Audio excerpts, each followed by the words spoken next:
Hello students, we as you are also regretful of the situation in the university. Unfortunately, this presentation was originally intended to be presented over there at Macarena. However, we are created delightfully this video for you to enjoy. Through this video, we are going to teach you what is the concept of a webquest, what are the components of a webquest, how to use and create a webquest, and we're going to give you a task. We are Sandra Manchola, Pilar Rojas, Andrés Carvajal, and my name is Javier Montoya. Okay, let's learn by doing. As we told you before, in this video we are going to talk about what is a webquest, components of a webquest, how to make a webquest, and we're going to give some conclusions.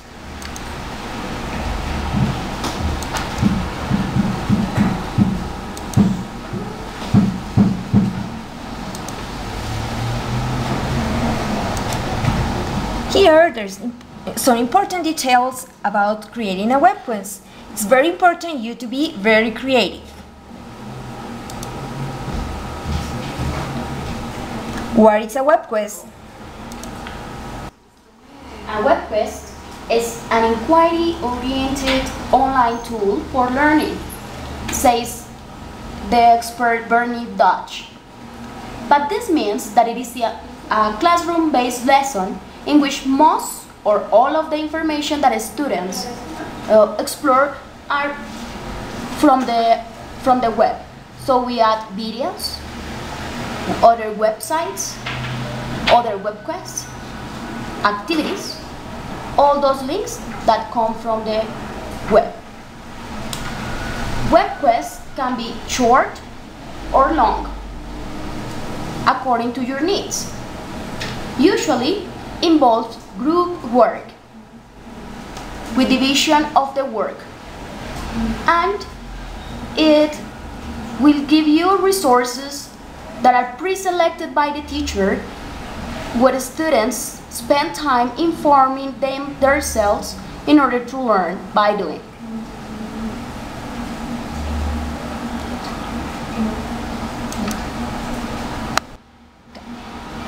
So, what about the components of the webquest?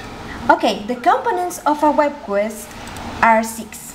We have 6 critical components of a webquest. The first one is introduction. The introduction section provides background information and motivational scenarios, like giving students roles to play. The second is the task. The task is a formal description of what students will have accomplished by the end of the webquest. The third one is process. This is a description of steps learners should go through in accomplishing the task, with links embedded in each step. The fourth step is resources. This section of a webquest consists of a list of resources, bookmarker, websites, print resources, etc. that your students will need to complete the task.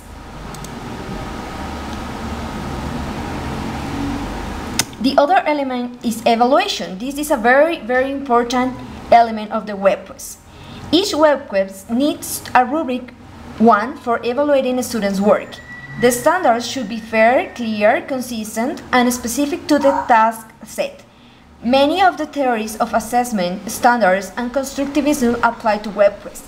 Clear goals, matching assessment to a specific task, and involving the learners in the process of evaluating are all concepts from early workshops that apply here. And the last part is the conclusion. This step allows for reflection by the students and submission by the teacher, setting aside time for discussion of possible extension and application of the lesson honors the constructivism principle. Remember that the webquest is based on constructivism. We learn by doing, but we learn even better by talking about what we did. During the concluding section of a webquest, you can encourage your students to suggest ways of doing things differently to improve the lesson.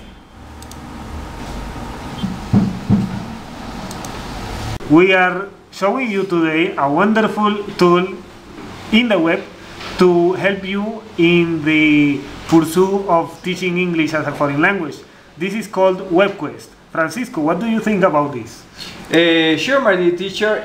This is a very interesting tool to learn English. So we are going to follow the next steps and learn how to do our webquest. Okay, to begin with, in this part you can see that we have gone to www.php.webquest.org. In this web page, the first thing that we have to do is to enter a profile in order to log in. Well, you simply do this as if it were in an email by solicitar una cuenta. You fill in the gaps and then you enter a valid email. I will enter with my already made account.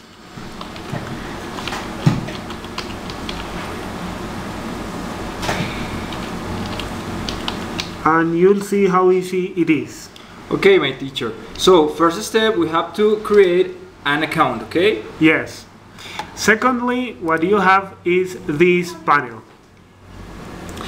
The first part is when you have already a web quest.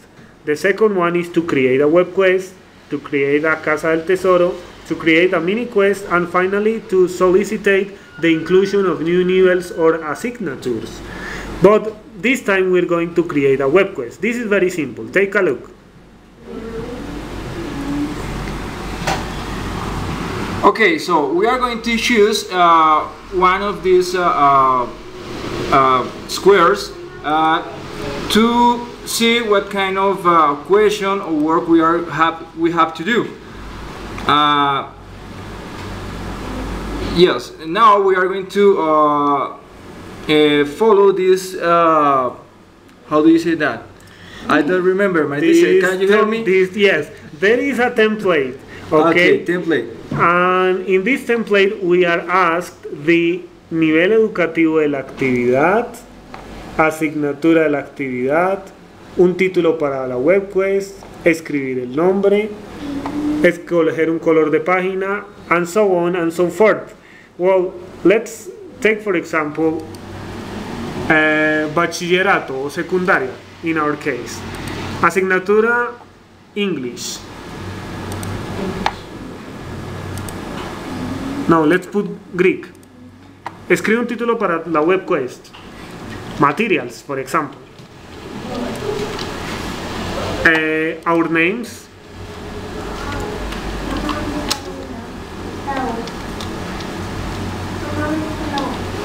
And after that you can choose the color. You can choose this in this part. You see? It shows a new window. And there you have. Finally, the type of font and the number of that font. Now we can preview that, and as you can see, this is a preview of how is it going. Okay, teacher, this is the second step. What is the name of this step? This step is introduction. Introduction, okay.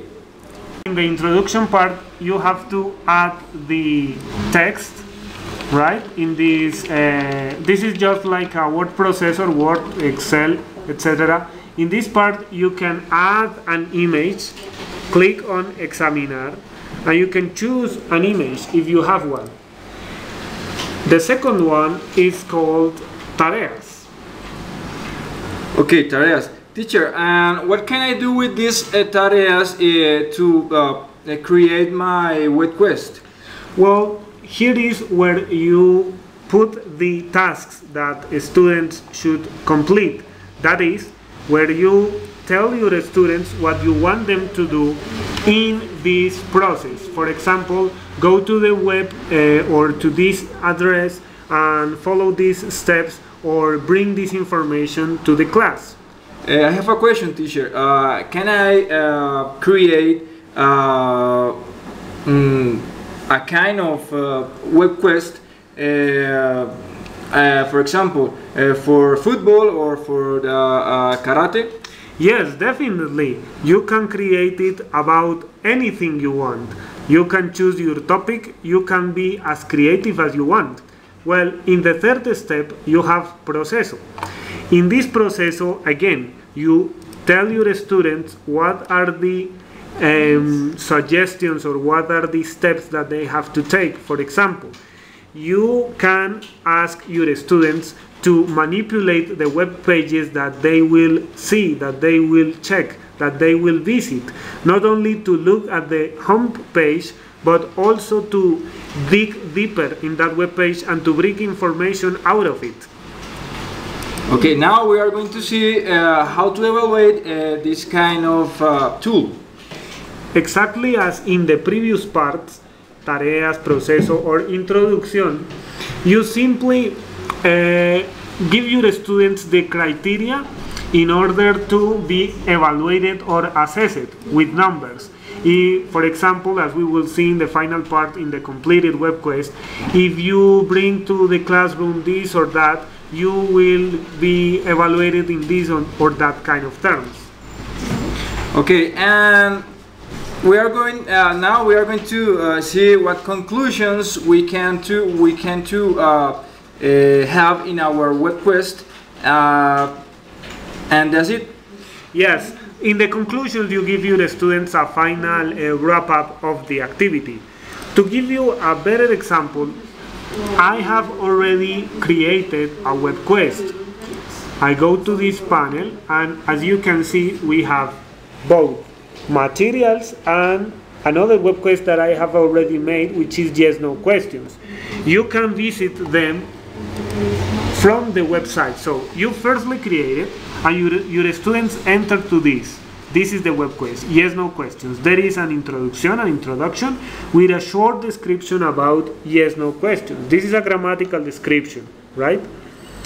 I have given plenty of examples, grammatical examples, so that the students can know in advance what they are required to do.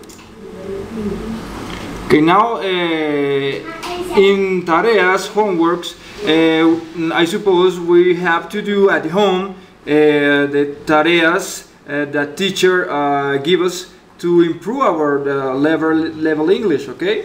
Yes, exactly. As students can read in this description, they have to collect as many yes/no questions, examples of these sentences in the next page. And in the next page, that is proceso, you'll see, I give them a link.